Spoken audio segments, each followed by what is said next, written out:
Have you gotten engaged recently or are planning your wedding?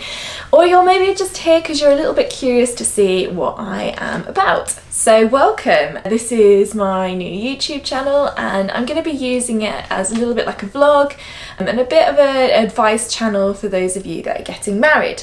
My name is Eleanor and here are 5 top stress busting tips to help you get through your wedding planning.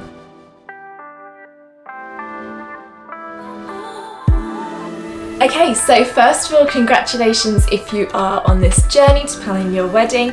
It's an incredibly exciting time. So let's get to it. Here are my top 5 wedding planning tips to help you beat that stress. Okay, so tip number 1. What I'm finding really useful in this wedding planning process is using a wedding planning app. There are a variety of different apps that you can use. The one that I use is Bridebook and I'm finding it really helpful. What I find useful is the checklist that you can personalise to work exactly for your planning process. You can add things and take away things as and when you need to. Another thing that's really useful is looking at your budget regularly. So when you're out and about or when you're visiting vendors that you need to speak to, you're able to quickly access your budget when you have your phone on you. Another thing that I find incredibly helpful as well is having the guest list. So when you're out and about with your friends or your family, you're able to ask for contact details, which will become incredibly useful as you go further into your planning process. You can share the app with your partner and they're able to access and add and change things as and when they need to as well. What is really helpful though, if you have the money and the time, really take a chance at the beginning of your planning process to consider actually employing a wedding planner. They have a vast amount of knowledge and they know people and they have connections, which is incredibly useful when you are planning your wedding. So even if it's just for the day and on-the-day coordination, actually having somebody who is an expert in the field can really relieve a lot of stress along the way. So tip number 2, find that support. Find that other person that you can speak to when you're feeling a little bit overwhelmed or a little bit stressed and worn out. Being able to share this experience with your partner is actually really wonderful. But you will get to a point where you don't want to just talk wedding all the time and you don't want to just talk plans.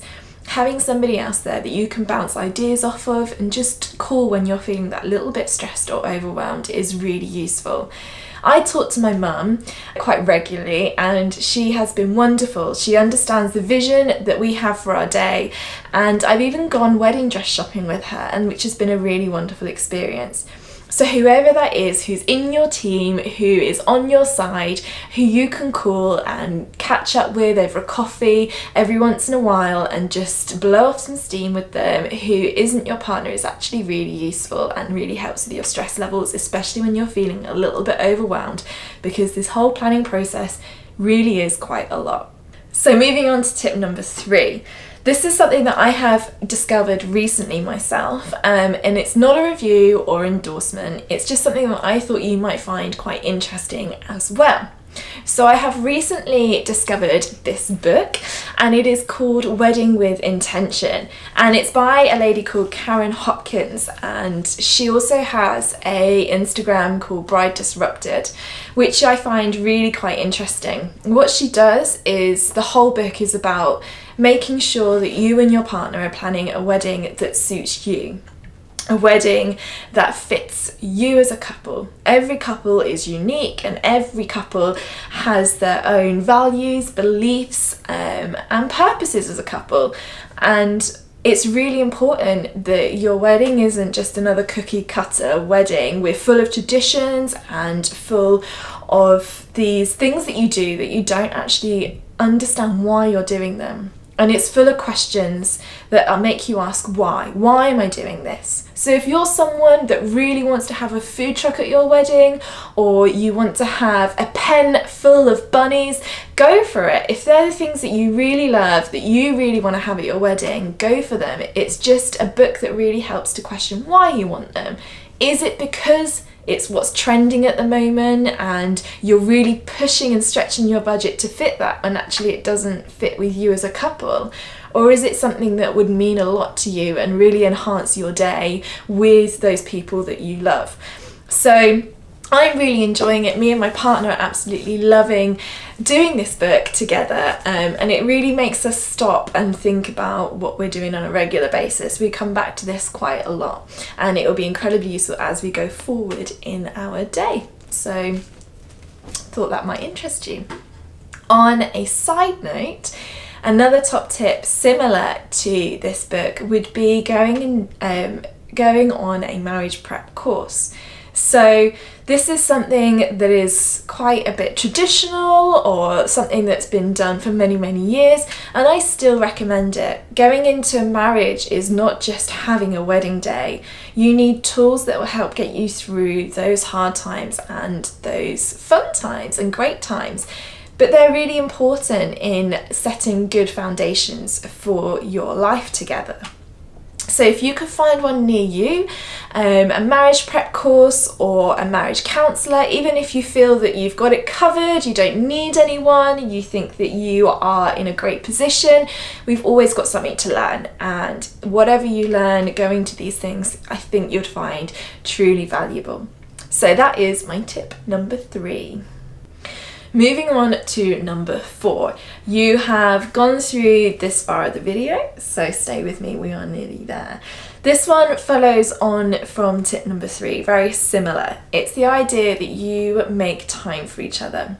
So book in that date night once a week, whether it's making dinner together, going for a walk, going to see that film you've been wanting to see for the last few weeks.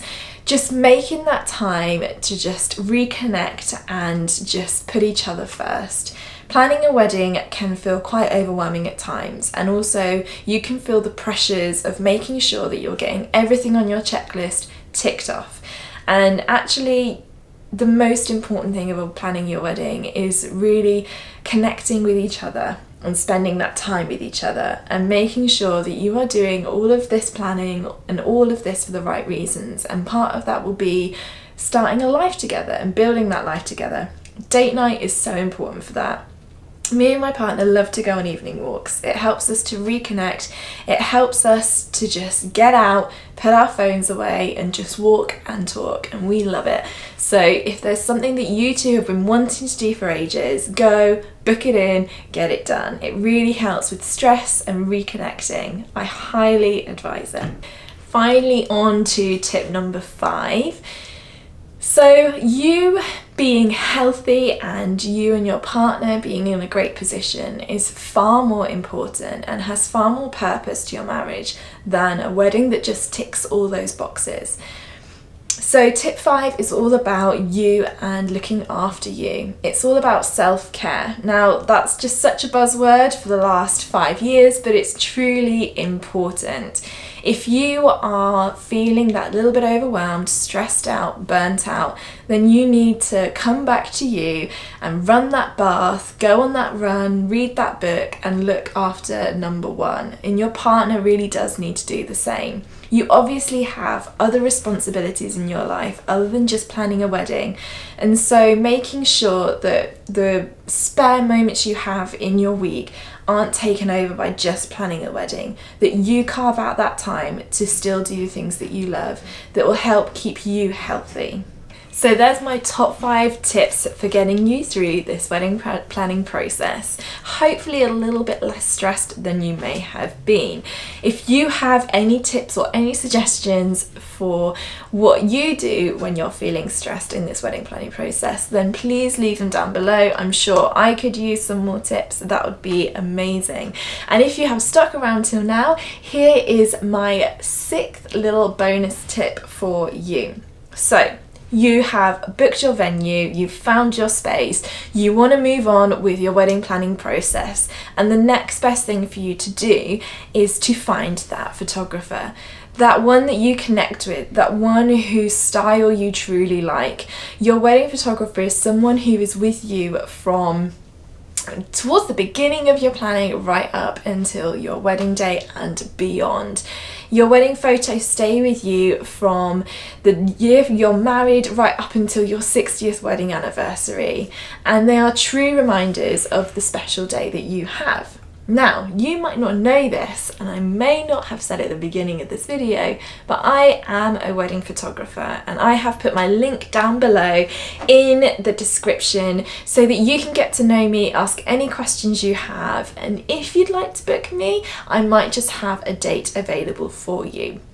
I also have some advice and any little pearls of wisdom that might help you, so please do get in touch, and it would be great if you could like and maybe even subscribe, because I definitely have more planned coming this way, so watch this space. Yeah, so that was my first vlog. Thanks for having me, and I will see you next time. Bye!